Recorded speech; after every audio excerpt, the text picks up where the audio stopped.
Rian di MGS itu ada sistem begini, ada kiai tukang nyafaati, namanya Kiai Fakih.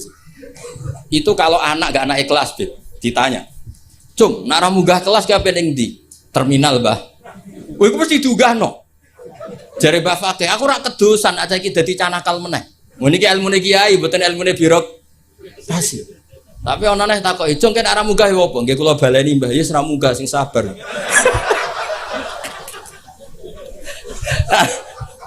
Karena berita itu bocor secara masif, dulu belum ada WA Gus, tapi masyhur Gus. Itu anggar munggah ya, engko nak ditakoki Mbah Fakih muni terminal. Oh itu sudah akhirnya sak kelas munggah kabeh. Jadi apik itu ya kadang dimanfaatkan wong macam-macam. Jadi lan iki mboten enter sistem itu sudah hilang, sistem napa? Syafaat. Jadi ya kiai kuno ya aneh-aneh sih madzhab. Jadi daripada ning terminal aku kedosan wong dadi canakal meneh. Akhirnya diunggahno.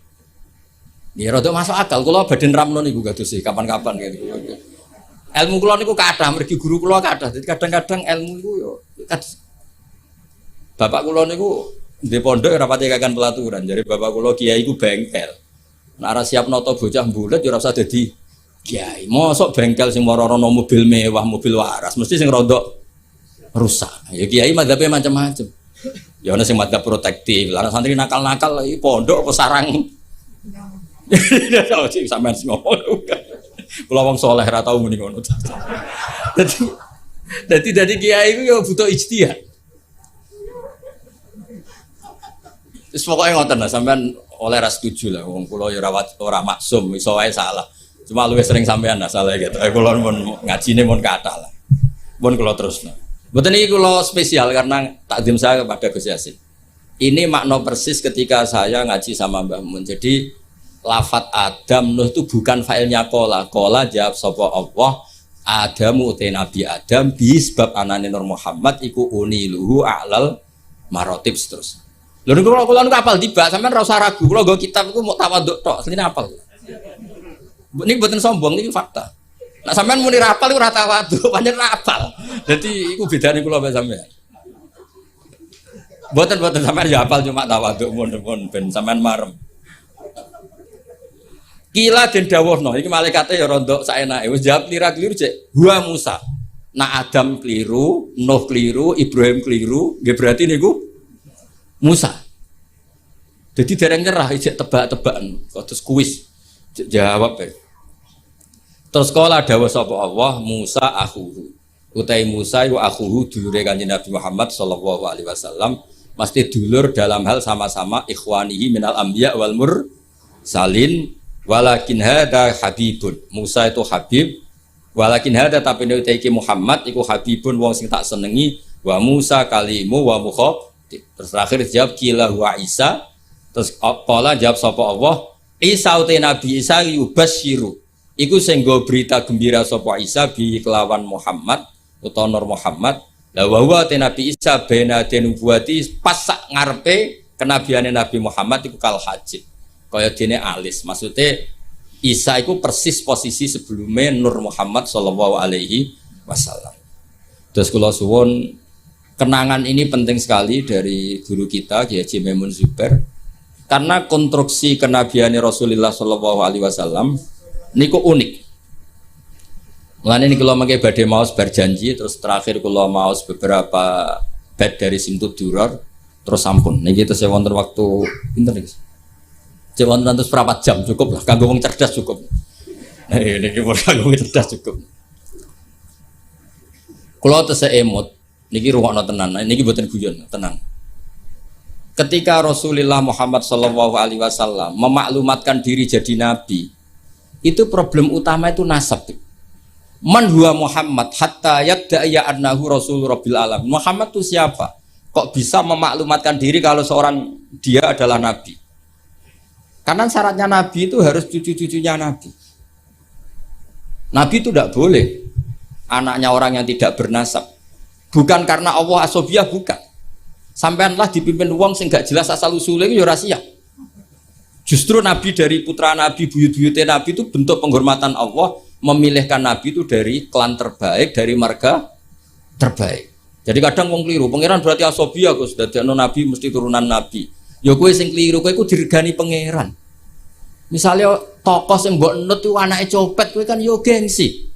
Bocah diregani pangeran ora roh. Akhirnya sadar, iya apik ngono banyak. Jadi Nabi itu harus turunan. Nabi ini bukan berarti Allah itu asobiyah, justru Allah membuat penghormatan, memberi penghormatan pada kita.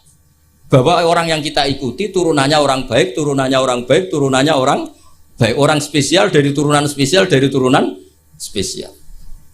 Makanya keyakinannya ahli sunnah wal jamaah, bapak ibunya Nabi fil jannah, semuanya fil jannah. Wa kaifala wa sayyidul akramu sallallahu alaihi wasallam wa sitatuhul muntaqah. Nabi itu orang suci, masa lewat rahim yang najis? Jadi kalau suci ya lewat jalur suci supaya Nabi tidak terpapar apa? Najis. Makanya kita berpendapat nasyabun tahsibul ula bihulahu qallatat hanujumahal jauza habada ikdu sutati wa fakhari anta fihil yatimatul asma. Jadi babanya Nabi itu spesial. Nah, tapi ketika Nabi itu munculnya di Mekah, di mana saat itu adalah komunitas jahiliyah, itu orang-orang Yasrib. Yasrib itu suatu saat nanti jadi Madinah. Itu banyak yang ahli kitab. Itu mereka tanya, man huwa Muhammad? Muhammad itu siapa? Kenapa dia ngaku Nabi? Turunannya siapa? Karena indukan turunan Nabi itu ada di Israel, ada di Palestina, ada di Yerusalem lah, pokoknya bangsa itu lah. Kalau aku muni Israel, bully. Israel itu negara nggak diakui kita. Muni Palestina, ning Quran ra ono bahasa Palestina, bingung ngadepi wong hasud tuh. Tapi ra usah dihadepi Barno. Israel lah bahasa resminya zaman itu Israel. Akhirnya Allah menjelaskan fihi ayat bayyinatum maqamu Ibrahim. Makanya dawe Mbah Mun aja geman ninggal tiba ninggal berjanji. Meskipun beliau juga tidak pernah meninggalkan simtud duron. Akhirnya diterangkan oleh Said Barjanji. Wa ba'du fa'aqul huwa Muhammad bin Abdullah bin Abdul Muthalib wasmu Syaibatul Hamdi Khumitat Khisaluhu Saniyah. Mun niki kula jelas ra maca niki. Mboten kok niat ngetokno apal, nyen kula apal tenan. Paling gak napas apal ya apa kok pasale ya lali lang sering manusa. Jadi ditunjukkan bahwa Muhammad adalah turunan Nabi Ibrahim, itu ada jejak Ibrahim di situ. Fihi ayatum bayyinatum maqamu Ibrahim. Akhirnya, lalu buktinya apa kalau Muhammad turunan Ibrahim? Karena Ibrahim pernah hidup di Mekah. Ibrahim tidak menghentikan waladi. Kalau beliau menghentikan waladi, maka bisa saja anak turun Ismail tidak lagi di Mekah tapi kembali ke Palestina. Maka beliau menghentikan dzurriyyati. Akhirnya dibuktikan secara artefak sejarah. Di situ ada Sofa, ada Marwah, yaitu dua gunung yang ketika itu Hajar kesulitan nyari air untuk minumnya siapa? Ismail. Ada sekian bukti artefak bahwa Ibrahim punya anak Ismail dan ditempatkan di Mekah, inda baitikal muharram. Maka ketika itu diungkapkan oleh Quran, orang Yahudi tercengang dan banyak yang masuk Islam. Karena sekarang Muhammad sudah memenuhi kriteria seorang nabi. Amanah sudah, tabligh sudah, sidik semuanya sudah, termasuk asal-usul nasabnya. Nah, karena pentingnya asal-usul nasab ini, Sayyid berjanji di antara memulai mukaddimahnya dengan waba'du fa'akul huwa Muhammad bin Abdullah bin Abdul Muthalibi wasmuhu Syaibatul Hamdi Khumidat Khisaluhus Saniyah. Terus diteruskan sampai wa'adna nubila roibin intadzawil ulumin nasabiyah ila dzabihi Ismaila nisbatuhu wa muntah. Itu kayak apa pinternya Sayyid berjanji. Nah, bukti artefak di Mekah, di Ka'bah itu dulu ada namanya Babu Bani Syaibah. Itu nama lain dari Abdul Muthalib. Wasmuhu Syaibatul Hamdi. Maka saya masih ingat ketika banyak sekali saya ngikuti ngaji Mbah Mun, juga kadang-kadang dengarkan ngajinya Habib Lutfi di TV 9. Itu artefak atau ma'athirun nubuwah, itu harus kita tetapkan. Kalau ndak, orang akan menganggap cerita Ibrahim itu fiktif. Maka dawai Sayyid Muhammad, beliau mengapresiasi Al-Mamlakatul Arabiyah ketika tidak jadi gusur makam Ibrahim. Atas nama teknik matof itu kan pernah ingin digusur supaya lebih apa? Luas. Tapi ketika diingatkan banyak ulama itu jangan, karena itu bukti atharun min athari Ibrahim. Kalau itu dihilangkan nanti suatu saat orang tanya, buktinya apa kalau Ibrahim pernah di Mekah? Tapi dengan bukti artefak itu menjadi tercatat oleh sejarah fihi ayatum bayinat maqamu Ibrahim. Makam Ibrahim itu bukan maknanya kuburan, buatan batu yang pernah diinjak Nabiullah. Nah, sekarang dibuktikan lagi ada artefak kedua yaitu Hijr Ismail. Bahwa akhirnya Ismail itu tidak pulang, dia bikin kamar kecil yang namanya Hijr Ismail. Hijr itu kamar atau privasi. Nabi Ismail itu ya anak kecil ya sudah, ya namanya anak kecil sudah ngerti Ka'bah itu sakral, nak nyancang wedhus itu ya deket-deket Ka'bah, dia bikin kamar ya dekat Ka'bah. Namanya Hijr apa? Ismail. Dan semua sejarah akhirnya tahu bahwa Ismail ini akhirnya nikah sama suku Jurhum yang beliau tidak kembali lagi ke Palestina. Singkat cerita, sekarang suku Quraisy terbukti min dzurriyyati Ibrahim alaihis salam, dan sesuai definisi Nabi, kalau seorang Nabi harus turunan Nabiullah sinten Ibrahim. Ini hebatnya Sayyid Barjanji. Beliau mengarang begitu tertib untuk membuktikan silsilah nasabnya Rasulullah Shallallahu Alaihi Wasallam. Maka beliau ngendikan wa'adnanu bila roibin inda zawil ulumin nasabiyah ila zabih Ismail anisbatuhu wa mungkam. Terus terakhir tadi ada mahalul qiyam, ada macam-macam kula suwun seperti dawuh Gus Yasin. Orang itu harus senang. Kata Said Muhammad dalam kitab Haulal Ikhtifal bi Maulidi Rasulillah sallallahu alaihi wasallam. Ini kata Said Muhammad.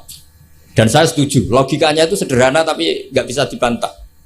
Kalau ada orang membid'ahkan maulid atau menentang maulid, fakullahu, maka katakan kepada dia, apa dia berani mengatakan limadza tafrakhuna bin nabi? Wong tua, siapapun orang tua itu dia anak wis kriting, pesek, wireng. Kuwi kowe nak lahir seneng ora karuan. Padahal anak ini juga suatu saat jadi problem. Kuwi kowe pas lahir diakikohi. Semua nang kabeh tanggane didelok. Kon muni ganteng, padahal tanggane do gremeng asli gantenge nanti. Intinya sebuah kelahiran itu pasti menyenangkan. Padahal itu jelas kritik. Apalagi kelahirannya Rasulullah Shallallahu Alaihi Wasallam. Wis ganteng, ada nurnya, pinter, wajahnya sempurna ya ta'ala la wajhuhu tala'lu al-qamari fil lailatil badri. Apa berani? Kalau kita maulid itu kan ibaratun anil faroh bi maulidin nabi.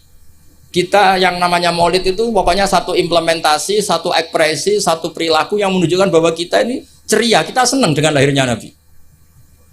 Faman harromal maulida, misalnya siapa yang mengharamkan maulid, tanyakan ke dia. Apa dia berani mengatakan limadza tafrakhuna bin nabi? Wong anak sing kriting ndek wae pas lahir mbok seneng ya apa meneh iki lahire Kanjeng. Terus pertanyaan kedua mereka syubhah itu klaim mereka. Yaumu wiladatihi wa yaumu mauti. Nabi itu lahir hari Senin, tapi beliau juga wafat hari Senin. Kenapa engkau syukuran hari Senin padahal hari itu juga wafatun Nabi? Kenapa tidak kamu jadikan yauma husnin wa yauma asafin, hari susah dan hari sumpah? Terus jawabnya Said Muhammad mengutip dawuh Jalaluddin Asyuti dalam kitab Haulal Ikhtifal, inna syari'ata hatsat ala idhari surur. Syariat itu hanya mendorong supaya orang itu senang.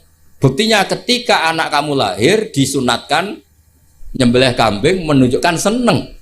Tapi ketika keluarga kita meninggal justru syariat melarang niyahah, melarang meratapi berlebihan. Artinya apa? Ketika hari Senin adalah punya dua sisi, yaitu yaumul farah bi maulidin nabi sekaligus yaumul huzn bi wafatin Nabi, itu yang dihitung syariat adalah yaumul wiladah, yaitu yaumul farah. Sebagaimana ada akikah lil wiladah tapi tidak ada akikah lil wafat. Jadi itu tadi meneruskan argumen yang dibangun Gus Yasin. Terus kemudian implementasi seneng itu macam-macam. Kalau Sayyid Ali yang punya Simtud Duror meredaksikan walana busyra bisa'din mustamirin naisa yan fathaitsu utina atau an jama'al fakhrul mu'abbad. Walana lan ikut duwe kita al busyra te seneng banget. Bisa'din kelan anane kebahagiaan mustamirin kang abadi.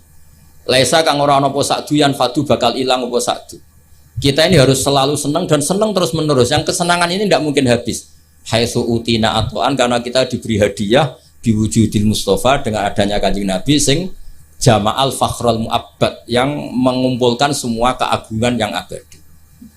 Terus kalau berjanji tiba ada istilah sa'da abdun qatamalla wanjala anhul hazinu. Akan bahagia orang yang menikmati lahirnya Nabi dan wanjala anhul hazinu, sifat susahnya akan hilang. Ada lagi bentuk bait busyra lana apa? Nilnal muna zalal ana Wafal lana bisyra lana, kita senang, nalal muna kita mendapat, nilnal muna kita mendapat yang kita inginkan, zalal ana yang repot-repot menjadi hilang, wafal hana yang nyaman menjadi datang. Jadi semua itu implementasi dari senang di maulidi Rasulullah sallallahu alaihi wasallam. Paling enggak sing teko untuk berkat ora usah bayar yo mari seneng. Lane kula suwun nak maulid aja tarikan temen-temen, marahi sing ora seneng. Jadi niat maulid kudu sing seneng, minimal gak tarikan. Ben sing teko iku seneng. Ya tapi nak kowe iku maulid kok seneng terus gak urun iku yo ora didikane Kanjeng Nabi. Wah atur-atur dhewe lah. Pokoke niki kula dhewe ora pati paham Mas, mungkin niki pokoke ngono lah. Niki terus kula suwun nak maca tiba, maca simtud duror berjanji dijiwai. Termasuk kenapa harus ada penjelasan nasabnya Rasulullah Shallallahu alaihi wasallam, dan akhirnya orang yang Yahudi, orang Nasrani tahu bahwa Rasulullah Muhammad ini orang yang luar biasa. Ternyata beliau lahir dari rahim seorang nabi, yaitu Nabi Ibrahim. Berarti nggak ada bedanya dong. Mereka mengatakan nabi kan Yusuf bin Yakub bin Ishak bin Ibrahim, Al-Karim Ibnul Karim. Mereka terus tanya, lalu Muhammad anaknya siapa? Akhirnya Allah memberi penjelasan, fihi ayatum bayinatum maqamu Ibrahim. Muhammad adalah turunan Khalilur Rahman Ibrahim. Buktinya apa? Di situ ada jejak Ibrahim. Dan Ibrahim saat meninggalkan Mekah, lalu ada pertanyaan, lah kenapa Ibrahim makamnya di Hebron di Israel? Ibrahimnya pulang tapi anaknya ditinggal, yaitu dengan menjelaskan inni askantu min dzurriyyati biwadin ghairi dzi zar'in inda baitikal muharram. Dengan demikian clear bahwa suku Quraisy adalah suku yang lahir dari Khalilur Rahman Ibrahim alaihis salam.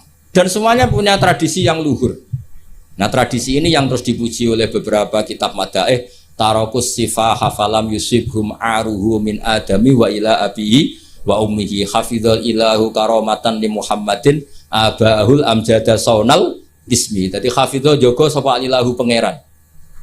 Karomatan krono ngekeki penghormatan di Muhammadin kedue Nabi Muhammad. Abau ing mbambahe Kanjeng Nabi al amjada sing luhur-luhur. Saunan krono ngrekso ismi maring asmane Nabi. Nabi nanti kan pasti mengharamkan zina, itu pasti. Maka bapaknya ya tidak pernah zina, mbahnya ya enggak pernah zina. Jangan sampai ada perkataan Nabi ngaramkan kemudian dituduh babahmu ya seperti itu. Maka di antara Syama'il, di antara kelebihan Nabi adalah babanya apa? Tarakus sifah hafalam yusibhum aruhu. Taraku podo ninggal sapa babahe Nabi asifaha ing perzinaan. Falam yusib mongko ora mekenani hum ing abaan Nabi apa aruhu cacate zina min adami wa ila abihi wa ummi. Terus kula suwun niki wonten Habib Hasan niki kanca kula sangat mahabbah beliau sering ketemu kula seneng sekali kula pernah dititiki. Tapi nak ngundang dinego karena kula niku kan pondok Quran, ini perlu dimaklumi. Pondok Quran itu benten nggih. Kalau pondok kitab itu anak 100 diujar sekali bisa, Beb. Tapi kalau pondok Quran 5 saja bingung no. Mergo story sitok. Ya ono sing lanyah, setengah macam-macam. Nah, sampeyan percaya jajal setor kula. Enggak terus gak hatam-hatam. Sampai kiai ini bingung. Fam bajasat fanjo. Bareng wae alimun hakim. Kiai ini lagi alim hakimun alim. Mboten Mbah niki kira kene dibantah. Kono alimun hakim ono sing hakimun. Mane zaman kula riyen setor falam madzhabu bi salah. Digenti wawu walam madzhabu bi surat Yusuf ono falamma ono napa? Wong sampean Yasin wae ingkana la sahatu wa hidatan faidhum khamidun barang wis faidhum jamila jenab turun balik faidhum khamidun. Jare sing ngaji wah gak barbar balik ning arep. Lagi Yasin wae ngono pemeresa Quran. Kadang dase watin gurine wa tawassul bil haqqi wa tawassul bis sabr. Wong dase watin kok ilal ladzina amanu wa amilus sholihat wa tawassul. Iku malaikat Jibril bingung ngadepi. Iki piye ngarepe watini kok gurine wal asli. Nak politik kombinasi nasionalis religius dan iki Quran. Terus itu Beb yang menjadikan saya tidak mudah menerima undangan kecuali pernah sepuh keluarga guru, karena iktidar lah saya ini memang pondok saya warisan dari bapak itu pondok Quran, jadi ya masyhul memang benar-benar saya ini sibuk. Untungnya agak diangkat pegawai Pemprov Gus Yasin tadi, makanya ya ngoten mawon. Assalamualaikum warahmatullahi wabarakatuh.